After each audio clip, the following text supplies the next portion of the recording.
Imagine करो दोस्तों, आपके एक दोस्त का आपको कॉल आता है जो कहता है कि उसे ले ऑफ कर दिया गया है।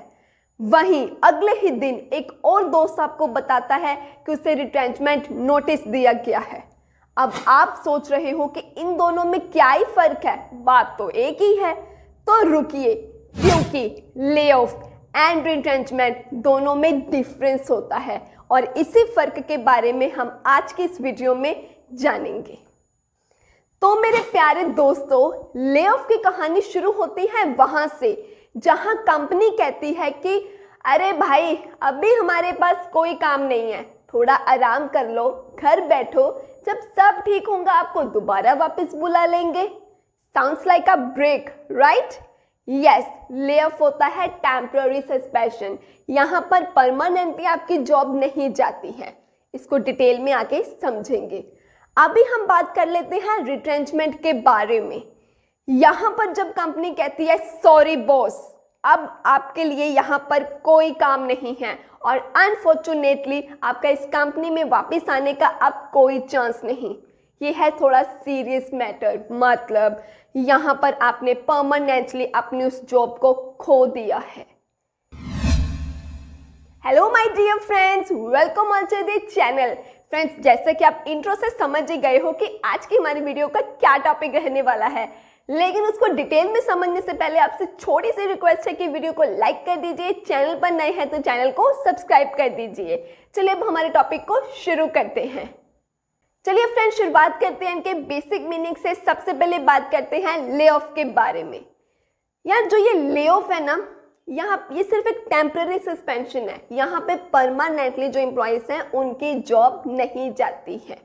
मान लो एक कंपनी है, उसका कोई प्रोजेक्ट अटक गया, या फिर क्या है, कंपनी सीजनल है, ठीक है, उसके पास कोई टेम्पररी कोई फाइनेंशियल इश्यूज अराइज हो गए हैं, या रॉ मटेरियल खत्म हो गया, या किसी भी रीजन से प्रोडक्शन रुक गई, तो ऐसे केस में क्या है, फिर कंपनी ले ऑफ कर देती है कि जब काम दोबारा से शुरू हो जाएगा तब आपको फिर से बुला लेंगे। तो टेम्पररी उनको कंपनी से बाहर किया है, हमेशा के लिए नहीं किया। एग्जाम्पल देती हूँ, एग्जाम्पल से आपको अच्छे से समझ में आएगा।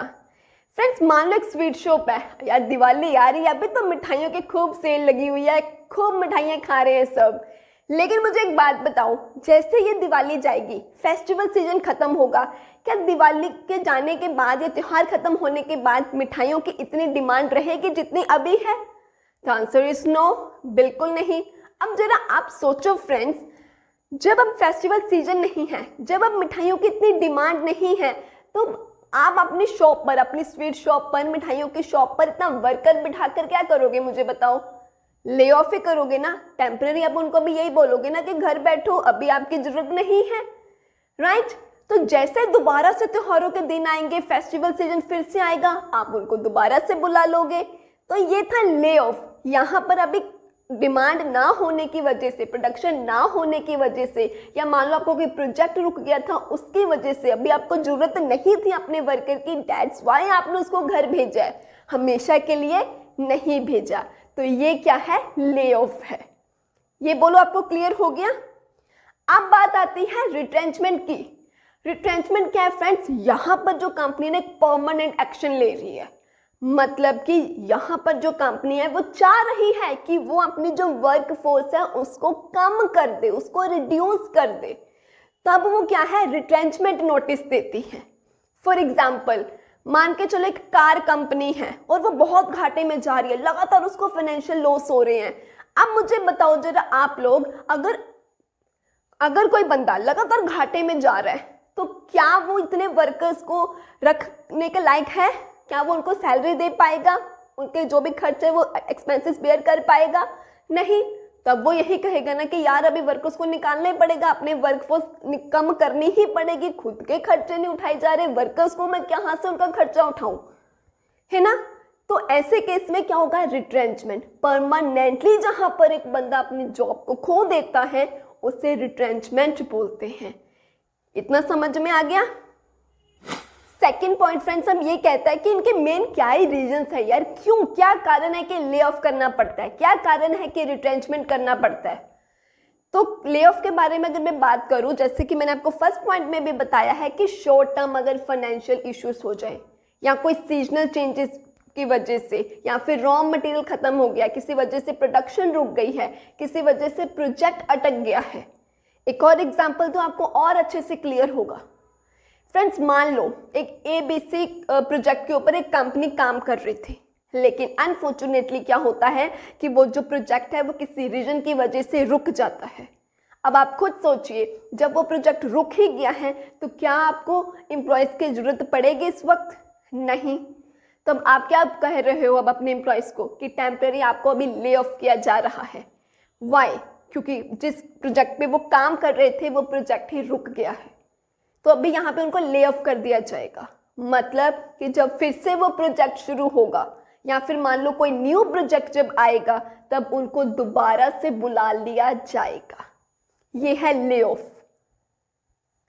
रिट्रेंचमेंट की बात करूं तो फ्रेंड्स, रिट्रेंचमेंट में क्या है, लॉन्ग टर्म जो फाइनेंशियल इश्यूज हो जाते हैं, जैसे कि मैंने आपको पहले पॉइंट में भी बताया कि जब क्या है कंपनी लगातार फाइनेंशियल लॉस को झेल रही है, कंपनी का पूरी तरह से मार्केट शेयर गिर चुका है, या फिर मान लो कंपनी ने अपना एक डिपार्टमेंट ही पूरा बंद कर दिया। फॉर एग्जाम्पल कंपनी के XYZ 3 डिपार्टमेंट है, जिसमें से X डिपार्टमेंट बंद कर दिया गया है।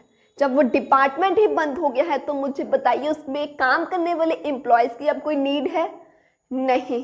तो ऐसे में क्या होगा, वो सारे एम्प्लॉयज़ को परमानेंटली निकाल दिया जाएगा, उन्हें रिटेंचमेंट नोटिस मिल जाएगा। या फिर एक कारण रिटेंचमेंट का फ्रेंड्स ये भी होता है, मर्ज। अगर कंपनीज मर्ज कर रही हैं, फॉर एग्जाम्पल एक बैंक था वो दूसरे बैंक के साथ मर्ज हो रहा है, अब 2 बैंक आपस में मर्ज हो गए तो एक बैंक के एम्प्लॉयज को क्या है, रिट्रेंचमेंट कर दिया जाएगा। तो ये थे कारण रिट्रेंचमेंट के। आई होप आपको सेकंड पॉइंट भी क्लियर हो गया। अब थर्ड पॉइंट जो है फ्रेंड्स, उसमें हम ले ऑफ की बात करें तो वो कहता है कि जो ले ऑफ है वो एक एक्शन स्टेप है, वही जो रिट्रेंचमेंट है वो एक बिजनेस स्ट्रेटेजी है। चलिए इसको भी थोड़ा डिटेल में समझे। कहते हैं ले ऑफ एक एक्शन स्टेप है, यहाँ पर कंपनी सिर्फ टेम्पररी कुछ एम्प्लॉयज को निकाल देती है और जब जरूरत पड़ती है तो उनको दोबारा बुला लेती है। लेकिन जो रिट्रेंचमेंट है वो एक प्रॉपर बिजनेस स्ट्रेटेजी है, जिसका क्या मकसद है, जिसका मकसद है अपने बिजनेस के जो खर्चे हैं उनको कम करना, रिड्यूस करना। फ्रेंड्स, ये जो रिट्रेंचमेंट है ना, ये एक कॉम्प्रिहेंसिव एक्शन है। इसका इस्तेमाल क्यों किया जाता है, ये रिट्रेंचमेंट क्यों यूज किया जाता है? अपने बिजनेस के फाइनेंशियल हेल्थ को सुधारने के लिए। नाउ अब फोर्थ पॉइंट हमें ये बताता है फ्रेंड्स कि जो ले ऑफ और रिट्रेंचमेंट है, इसके होने से कहते हैं जो एम्प्लॉय और जो एम्प्लॉयर था ना, उनके रिश्ते पे क्या असर पड़ता है। तो ले ऑफ में कहते हैं कि अगर मान लो एक पिंकू है जो कि एम्प्लॉय है, मिस्टर ए कौन है, वो एम्प्लॉयर है। मिस्टर ए ने पिंकू को क्या करा, ले ऑफ कर दिया, तो क्या इन दोनों का रिश्ता खत्म? नहीं। वाई? क्यों? क्योंकि ये तो सिर्फ टेम्पररी है। जैसे मिस्टर ए के पास फिर से काम आएगा वो पिंकू को बुला लेंगे, मतलब यहाँ पर मिस्टर ए और पिंकू मतलब एम्प्लॉय और एम्प्लॉयर का रिश्ता जो है वो खत्म नहीं होता है। लेकिन अब मान लो मिस्टर बी एम्प्लॉयर है और टिंकू कौन है, वो एम्प्लॉय है। मिस्टर बी ने टिंकू को रिट्रेंचमेंट नोटिस दे दिया है, तो मुझे बताओ क्या यहाँ पर इनका रिश्ता कंटिन्यू रहेगा, ऐसा एम्प्लॉय और एम्प्लॉयर? नहीं। वाई? क्योंकि मिस्टर बी ने टिंकू को हमेशा के लिए परमानेंटली उसकी जॉब से निकाल दिया है।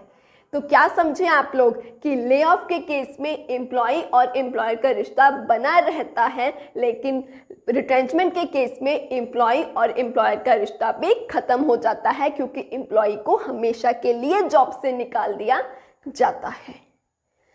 फिफ्थ पॉइंट में हम बात करते हैं कि जब एक बार ले ऑफ या फिर रिट्रेंचमेंट डिक्लेयर हो जाता है तब क्या होता है, तब इस बिजनेस के, उस कंपनी के ऑपरेशंस पे क्या असर पड़ता है।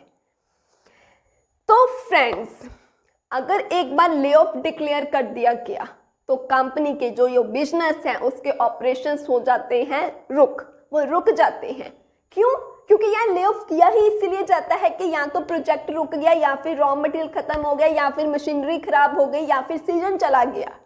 ले ऑफ तो किया इसीलिए जाता है कि काम ही नहीं है, तभी तो वर्कर्स को बोला कि घर पे बैठो।